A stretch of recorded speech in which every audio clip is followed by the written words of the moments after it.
the Sportsline Podcast on the CHCH and Parrot media platforms. I'm Bubba O'Neil. As most of you know, this podcast is a space to highlight the outstanding athletes, coaches, broadcasters from Southern Ontario, and in particular, the Golden Horseshoe. Today, our primary focus, even though it's 45 degrees outside, is junior hockey. According to TSN Hockey insider and analyst Bob McKenzie, this individual has prodigious talent and boundless potential. Quite a compliment for this Stoney Creek native who groomed his skills with the Hamilton Junior Bulldogs and the Halton Hurricanes. 2 years later, Erie Otters defenseman Matthew Schaefer is the consensus first overall pick of the upcoming NHL draft, and his talent was obvious to see, even in his rookie junior year of 2023. Sobolev back to Schaefer, so we'll see the rookie run the power play here with four forwards. Schaefer faking, steps into one and scores! The first career OHL goal for Matthew Schaefer is on the power play, and Erie opens the scoring. Well, the fine voice of that amazing call joins us on the Sportsline Podcast. Good friend of the podcast, Steve Clark. As I said, it's 90 degrees outside, but we're talking hockey, and there really is a lot of hot topics to really discuss. And in my opinion, a lot of this stuff is right up your alley, so we bring you in. Oh, I really appreciate it, and this is the most fun, I guess, part of the offseason, the week before the draft, and then, of course, with free agent frenzy coming up on July the 1st. So I'm happy to come in and talk to the NHL draft is kind of like, one of my Super Bowls. I love it. And I think, everything about it. And is it fair to say, too, just on the wide spectrum before we get into Matthew Schaefer, is because whether it be players with the Niagara Icedogs or the other teams that you've called games against, you've seen the development and growth of so many of these players. Yeah, absolutely. And a live viewing of a talented player is like no other, because you do see things that you can't necessarily see on TV, or if you're listening in the radio, or even if you're in the crowd. But if you have that vision, that look, I remember one of the first OHL games I did was I filled in for in Oshawa, for the Oshawa Generals, and it was John Tavares playing for the Oshawa Generals. And just to watch him, you could tell a level above everybody else. Talented junior hockey players, but there was Tavares, and he was above everybody else. His vision, the way he made passes, the way he skated, shot the puck, it was just different. Let's talk about Matthew Schaefer, the Stoney Creek product, who is expected to be selected first overall by the New York Islanders. And first of all, as I said, you just saw that first goal. Could you tell at that point that he was a level above and maybe going to be a first overall pick? Well, I'm not sure if I could predict that he was going to be a first overall pick, but a level above, I would absolutely say yes, because in that OHL draft, right, he was picked right before Ryan Robrick, who was picked by the Icedogs, and everybody thinks he's going to be a top 5 pick next year. Uber primo talent. And so Schaefer, a defenseman, usually takes a little bit longer for them to get acclimated to the Ontario Hockey League. It's a difficult position to play if you're 16 years old and playing against drafted guys and then guys who are up to 20 years old. But you could tell with Schaefer again, and it's just the vision, the head up, the look, the scanning of the ice, and how he can see other people. And I believe I can't remember, I might have mentioned this guy's going to quarterback power play for years, and you could see in that goal. And if I want to channel my inner Ed Burkholder and break down that goal, it's not just a shot from the slot, it's how he got there. The little head fake, the Ice Dog player totally bought it, and then boom, gets the shot through. And it was one of those goals in which you looked and you said, wow, this kid is talented. Now, I will say, ironically, his brother Jonathan Schaefer, I called his first OHL goal, too. He was playing in the playoffs for the Ice Dogs against the Barrie Colts when the Ice Dogs made their run to the final, and he played one game in the playoffs, and he scored. And then he became an Ice Dog for a couple of years afterwards. So, yeah, I've got both the Schaefers on my highlight reel. That's fantastic. That's what a great story that is. I had actually forgotten about that. And let me ask you, and I know they're different positions, but I'm sure you maybe even met the family me a little bit like is there any similarities at all? I know, as I said, one's a defenseman, one's a forward, but obviously Matthew's talked about like that guy's my hero. That's who I look up to. Well, John played some defense too. Johnny played some defense as well, and kind of split between forward.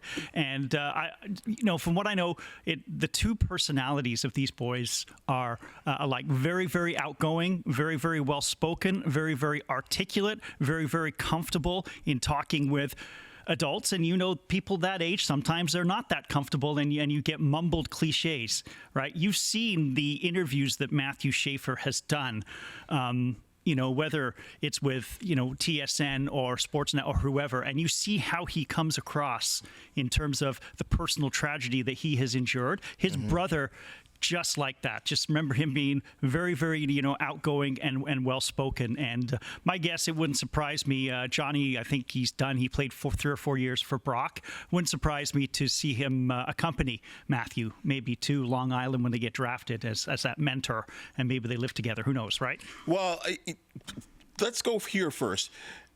I talked to Matthew on the phone, on my cell phone, on Monday, and he called me.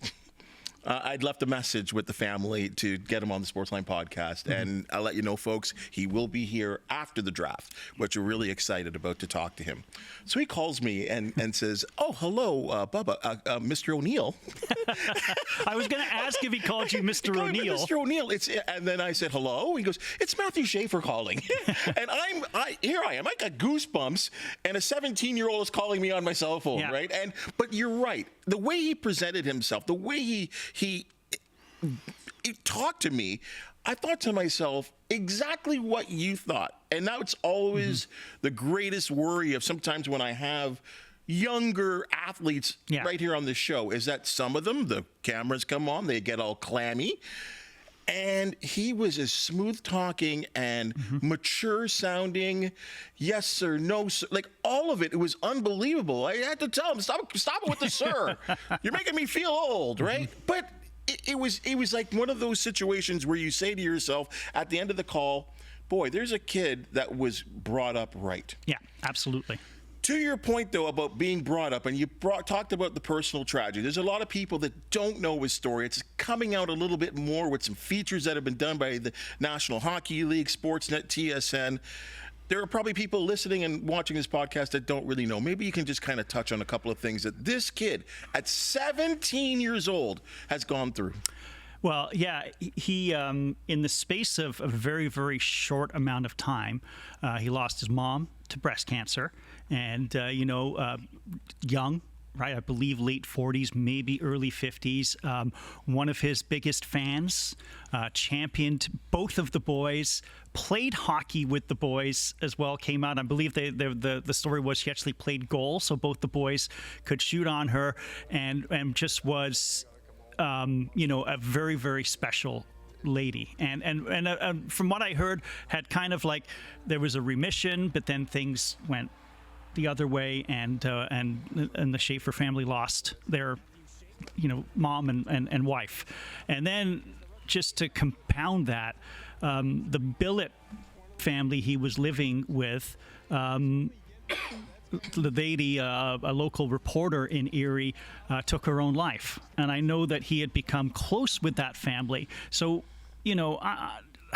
when you have two devastating losses and the method in which they were lost in that short amount of time, and you can still come out and be articulate and smile and talk about your mom and honor your mom and your billet mom, I will call her, then again, strength of character is something off the charts. And there are certain guys you just root for.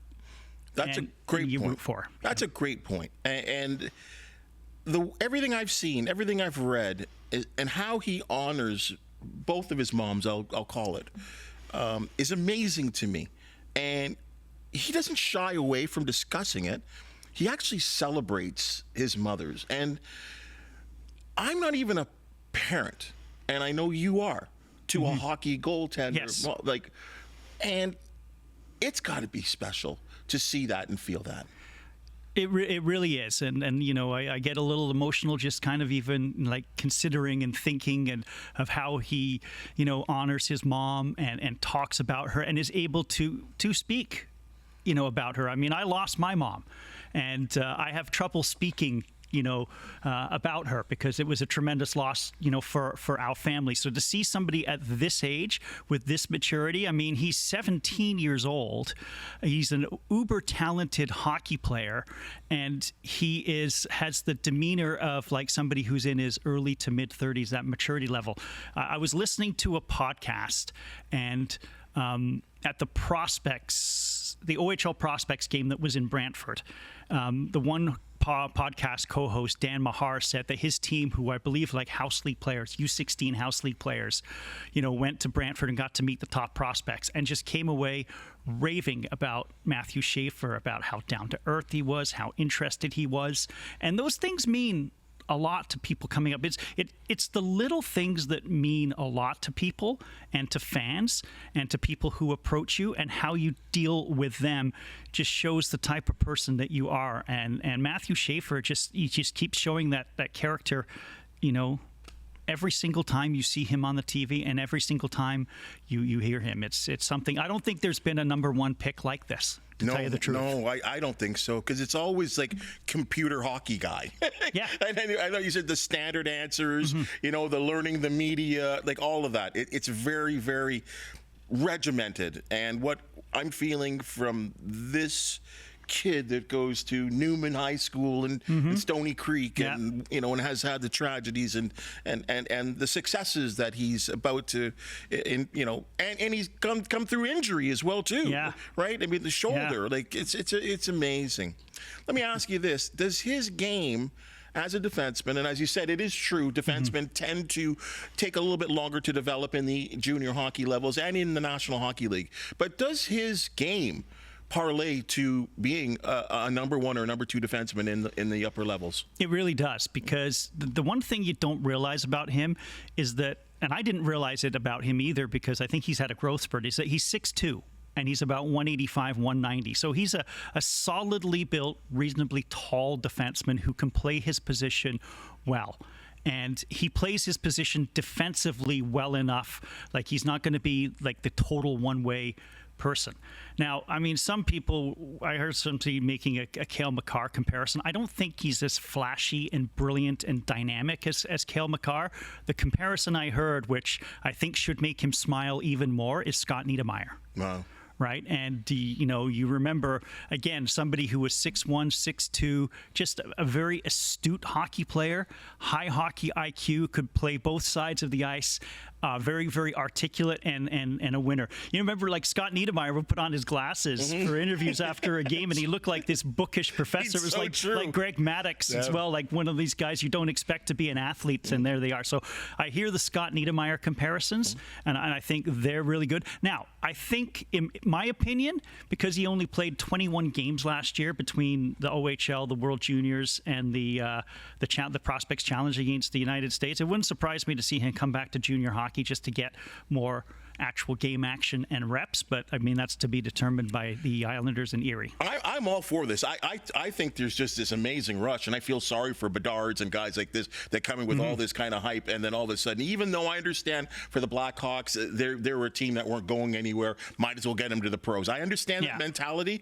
but boy, it can be a rough ride for a lot of these kids, right? And like, yeah, junior hockey, play another year, mature, enjoy playing hockey, knowing that there's a next level waiting for you, right? I'm all for that. Let's have a look at the final Central Scouting top 10. Yep. And I know you know a lot of these names, and as I talk about, a lot of these guys are going to be expected to be at the next level. I look at a Jake O'Brien, who with the Brantford Bulldogs, who it continues to impress me. When you look at that list, are all those guys going to be in the National Hockey League? Yeah, I think so. I mean, because I mean, look at all those are top 10 potential picks. And this is a great year for the Ontario Hockey League, by the way. 5 of the top 10 players listed there are Ontario Hockey League players. And I think they could have 9 drafted in the first round, depending on how the lower half shakes out. Like you took a look, Michael Misa, player of the year, 60-goal scorer, and has already played, I believe, 3 OHL seasons because he came in as the special player. He started playing at age 15. So he's going to be outstanding. I think San Jose is just stockpiling prospects like nobody's business. Jake O'Brien is one of the more polarizing guys in the draft. And that's something for somebody who could be in the top 10 because they say his points are inflated because a lot of them are Nick Lardis motivated and a lot of them are power play motivated. I tend to more disagree than agree because I think the skill set with Jake O'Brien is really, really good. And I think he'll have an outstanding season this year, without Nick Lardis. He's just that talented. But I've heard, a couple of things about him that the people are making people hesitate. And it's the same with, Keyshawn Aitchison. I've seen him, he's my favorite player, I think, in the first round. Wow. And he just about destroyed one of the Ice Dogs in the Barrie series, Ivan Gallianoff, with a brutal open ice body check. But here's somebody who scored 26 goals from the defense position. Wow. And is physical as well, but can be a little bit erratic defensively. Well, you know what? Everybody's going to have a little bit of a negative thing attached to their game. I mean, even Matthew Schaefer will have something. Mm-hmm. So he's one of the ones, I think, who is a little bit of the diamond in the rough. And once they draft and develop him, and again, I think he'll come back to junior hockey. I can't remember the last time an 18-year-old defenseman stepped right into the National Hockey League. It might have been Jamie Drysdale, who was ironically an Erie Otter as well. And then Porto Martone is just, one of those guys. He was actually tabbed as a number 1 pick at one point. Mm-hmm. Over 90 points, power forward type, just the type of player any NHL team loves. There you go. I think that's amazing because guys, they come up and down that list and people forget it's a list. Yes. Right. And I know it's NHL Central Scouting. It is the best scouts in the world too. But Tom Brady was picked in the 6th round. Yeah, okay? absolutely. So we always have to kind of balance this out. Mm-hmm. And there's always guys maybe that are in the bottom end of maybe even a top 20 list that may end up being the best prospect ever picked, right? And it's a steal for a team. I think that's the wonderful part about really any draft, right? We get these sort of aspects. Your expertise is the Niagara Icedogs, and I'm going to start here. There's been a lot going on with the Niagara Icedogs since you and I were last chatting on the podcast. A lot has gone on. Let's start with the cultural review and cleaning of house. Your thoughts on what happened there? Well, because I didn't know everything that was obviously going on, I read what was in the newspaper and everything like that. I was saddened to see Ben Boudreau let go. I don't know what his role was, how complicit he was, what he knew, what he didn't know. But just as a person talking to him, the hockey pedigree, I thought he was a good hockey man, and he had done really well with the Ice Dogs in the first half of the season. Dan Paillet, again, right? Another outstanding hockey person. Welland guy. Welland, absolutely. Mark Slauson, great record as a minor hockey coach. So I was sad to see those guys go. Dan McKean, I think his last name was the video guy. Super, super people. So I was sad to see them go. But, I mean, if you're doing a cultural review, you may as well start from scratch. So they backed off Darren Dodobler from day-to-day operations. And, so now they're basically putting the pieces back together, and it's much about hockey players on the ice and getting good character people, the Matthew Schaefer types, off the ice, so they could be solid, productive citizens, and you don't have to read nonsense about movie theater stuff and other things that happened with the players and the team. Now, and the reason why I bring this up with you is because I kind of thought we went through this already. The whole Burke family situation, who, God bless them, they brought junior hockey to the Niagara region, and a real good franchise, and a franchise that's supported. And then it went haywire. And I understand why the OHL did what they did. Yeah. And they decided to move on. But when I thought Darren Dodobler came in there, I thought here we go. It's a fresh start. But then kind of the same stuff happened all over again. And it's just, and I'm not looking to poke at the owner here, because I think it's wonderful that he's paying the bills, we'll say, right? But is it lack of hockey experience, or like not knowing how to put together a franchise? Why are we in a rebuild all over again? My theory is, and it's just a theory, I mean, he owned the Brantford 99ers and some other minor hockey league teams. Those are pay-to-play leagues, right? The players pay to play in those leagues, and in return, they get all the opportunity, usually take the NCAA route. The OHL is a completely different animal. The players, we could talk till the cows come home about stipends and how much money these guys should get and what they should get. But the bottom line is they're not paying. You give them some money, right? And then you have more aggressive agents to deal with and NHL teams to deal with and things like that. So I just think that it's two totally different tiers and two totally different ways of running a franchise, from the OJHL to the Ontario Hockey League. Then I think he made his biggest mistake by naming himself the general manager. And, the owner / GM, I mean, that's Jerry Jones. And he is not without controversy. George Steinbrenner seemed to meddle a lot in New York Yankee affairs. And then that's when the trades started coming. He started desperately trying to remake the franchise with trades. And most of those kind of went sideways as well. So then you're starting off kind of like 3 steps behind everybody else. The first season was, a disaster on the ice with 12-13 wins. And then inevitably when people get frustrated on the ice, sometimes the off-ice stuff comes. Right. And then now you're cycling through coaches and you're trying to find that right mix. And you're trying to fix something overnight that normally takes a while to do. And they said the mistakes got compounded, and then great first half this year. We thought, okay, they were unbelievable. We've kicked out. We're through to the other side. We've got Kevin He, we've got Ryan Robrick, we've got Ethan Zada, we've got Brady Wasslin, Owen Flores, great goaltender, and then obviously off the ice again it went sideways, and then on the ice it really went sideways. Yeah, I mean, was there not like draft picks that said I'm not coming there? They had a, you know what, they had a good record in the 2 or 3 years since Sam Dickinson, ironically. They drafted Sam Dickinson, and he didn't report, and so they traded him to London for a bunch of draft picks. But since then, or until this year, they'd had a pretty good run. Like Ryan Robrick committed, Ethan Zada, committed. They had no problem getting Brady Wasslin, who people said was the best overall player in the OHL draft, committed. Max Crete, who they just traded to London, he was the second-round pick, committed. So they'd had a good record in getting players to commit until this year. As of right now, I don't think anybody is committed yet. And that's something that the GM and the coach, that's where their work has to come, getting these guys to commit and getting these guys to buy in. Now, where are we right now in terms of hockey operations? Well, they have the general manager is Frank Avola, comes with an outstanding pedigree, scouted with Oshawa for a number of years, director of scouting, I believe, with the Windsor Spitfires, who were one of the model franchises in the Ontario Hockey League and helped build up that team. So looks like they've got a solid, albeit inexperienced general manager.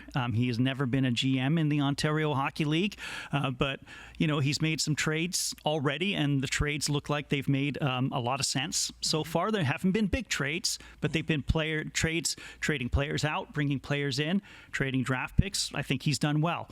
The new head coach is former NHLer Chris Barch, and again, somebody who hasn't coached at the Ontario Hockey League level.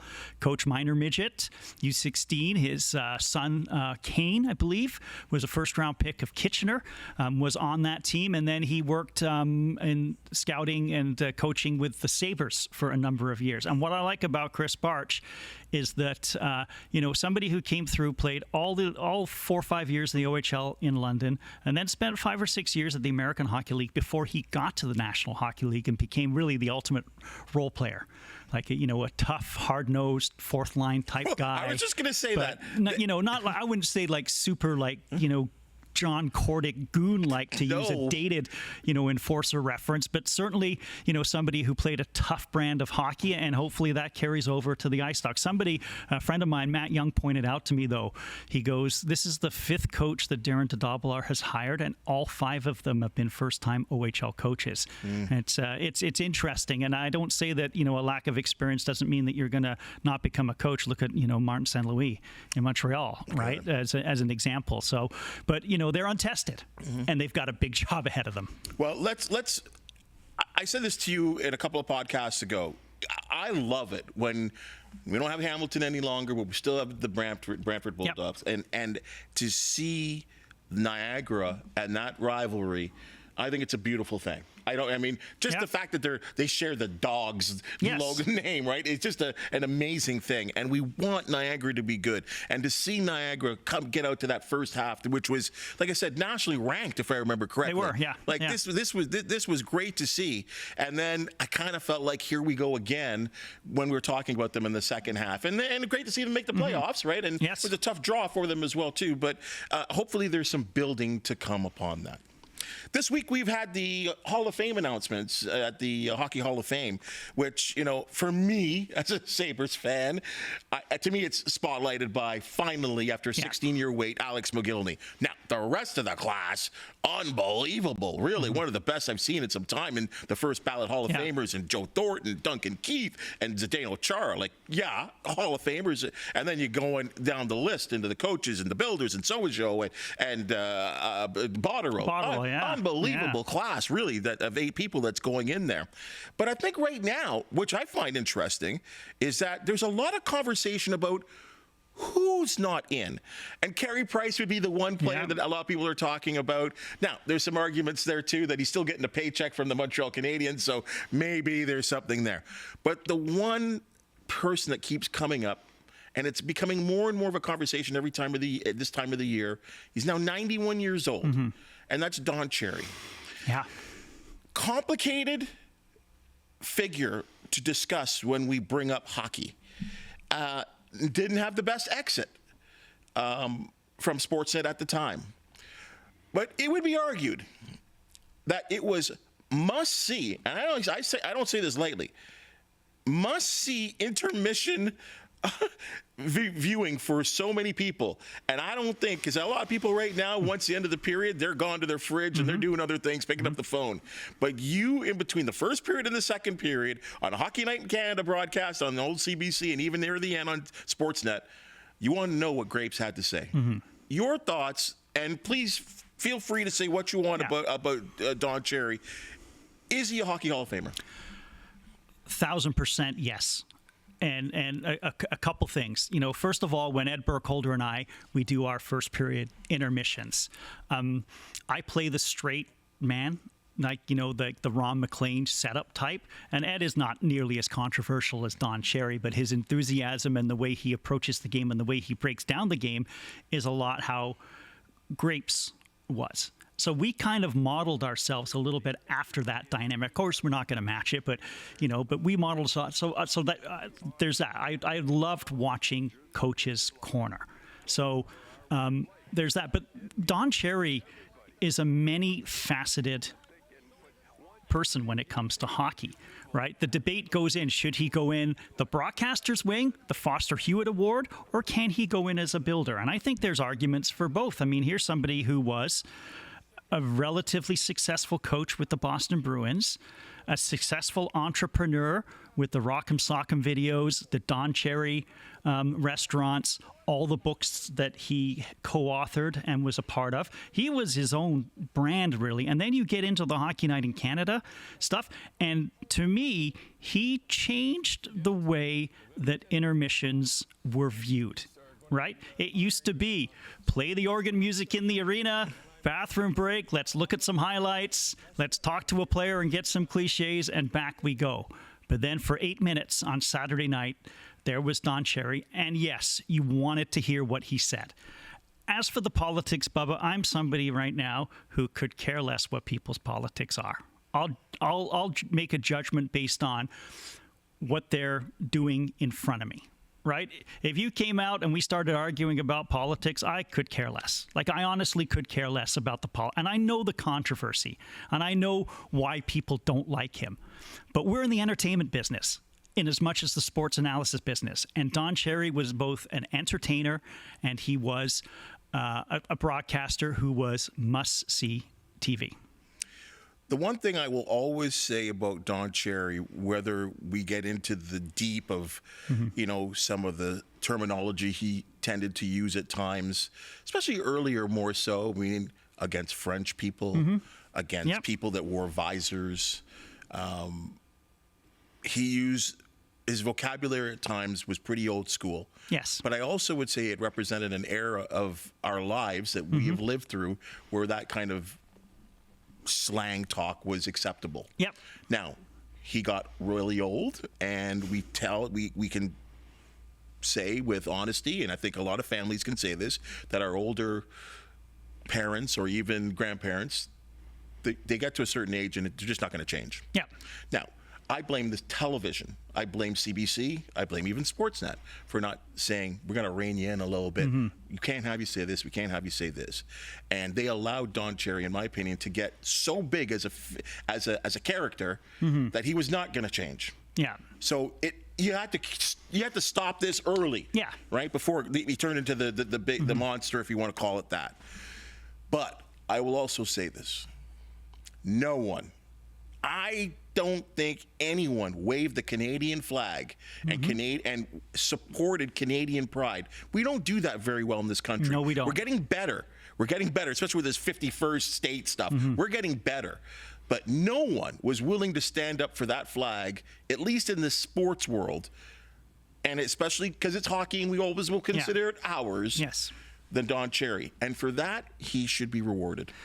He legit would get broken up and emotional talking about soldiers, or whoever it was. Maybe it was even a police officer who had passed away in the line of duty, and that was genuine emotion when he talked about them. So I'm fully on board with that. And listen, I don't support what he's, this is what happened. And I don't want to get into a news podcast either, but this is what happens in our polarizing world. If I say I support Don Cherry, then automatically I'm placed into a box. Yep. I don't support what he said, but he said it.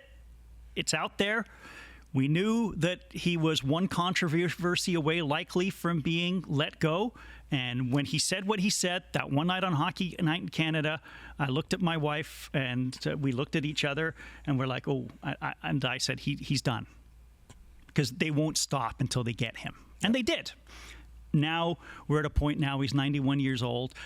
They say his podcast, some reports are saying it's done. He came out in the Toronto Sun and said, I was just saying I was done this year. So who knows, right? There might be just one more little controversy that Don Cherry wants to kind of magnify and create. But to me, he's a Hall of Famer. Yeah, I think in the builders category, or as you said, even the broadcast part, I don't think as a coach, a failure was probably the biggest thing that he was known for, the too many men on the ice at the Forum that caused the Guy Lafleur to score a goal, which is in the Stanley Cup final, I think 76-77.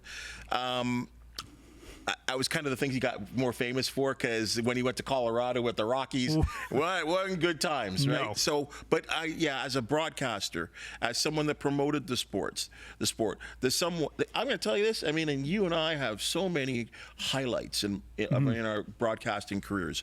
One that I don't really talk about that much anymore because it was so long ago was in my cable TV days. There was a lacrosse tournament. He was a good friend with a guy in Oakville that ran these lacrosse tournaments, and he showed up for his buddy. That's another thing. He always showed up for his friends to promote whatever was going on.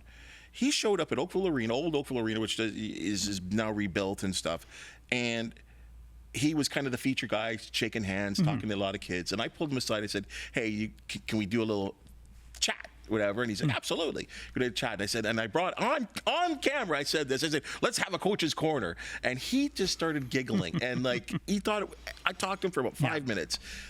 I got it on a VHS tape somewhere. I really should, Convert it. That footage has to come to light. Yeah, has to. Yeah, and it just I can just see it. But like thinking to myself, talking to Tom Sherry, this is really cool. Yeah. Right. So anyway, I appreciate your candor and your honesty on that, because it really is it's a touchy subject for a lot of people.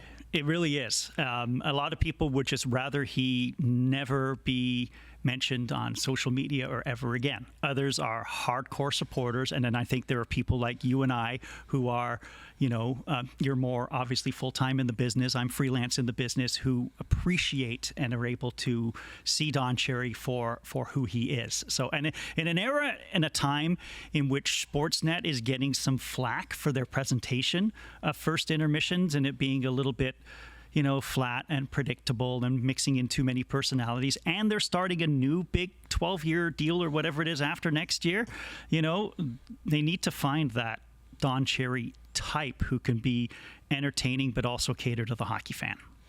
I want to close it out on this here. We don't know. I mean, there's going to be a full season to talk about this. You were actually the person that alerted me on social media about this being the finale season for one Joe Bowen. Yeah. Your thoughts as a hockey broadcaster? Joe Bowen, one of my great influences.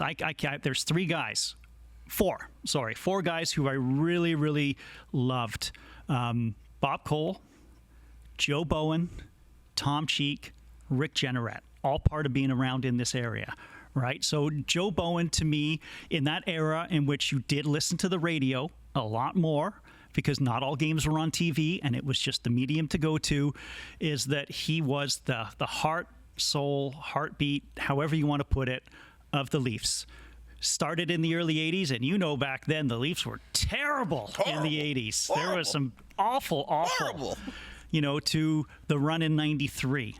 To Down Goes Brown, to Bless You Boys. Oh, bless you, boys. We're going to Boston, baby.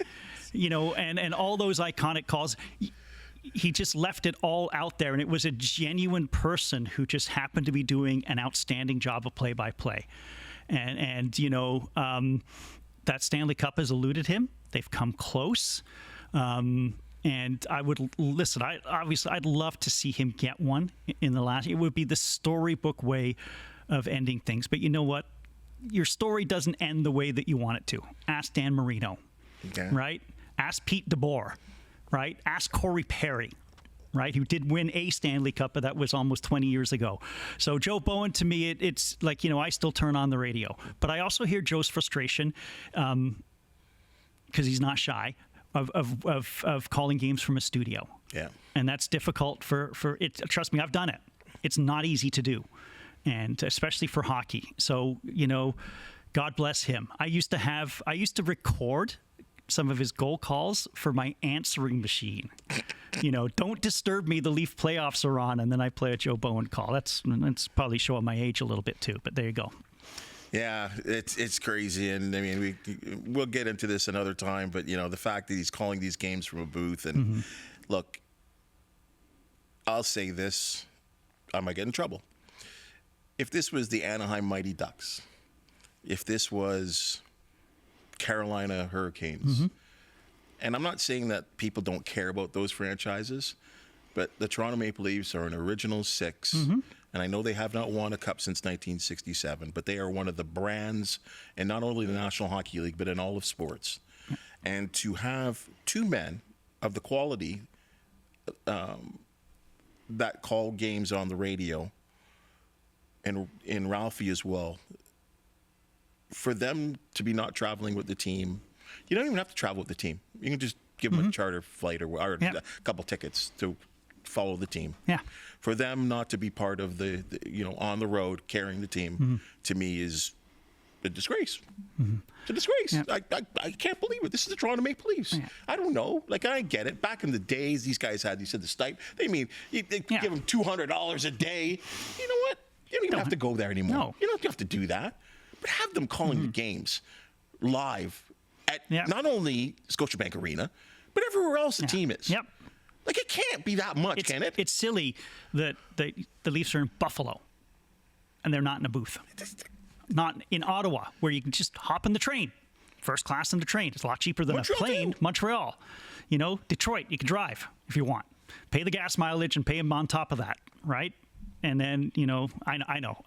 It's a big topic for another day. The problem is that they're too good because you don't notice the difference as much when they're calling a game, from a studio, because you want to do the best that you can. But I thought when Joe misidentified the game-winning goal because he was relying on the TV feed, when Tavares, I think it was, scored against Tampa Bay, I thought that was when, they're going to send him back on the road full time, but they made the choice not to. So now, new ownership of MLSC, who knows what they're going to do? Keith Belly, a media guy, last season.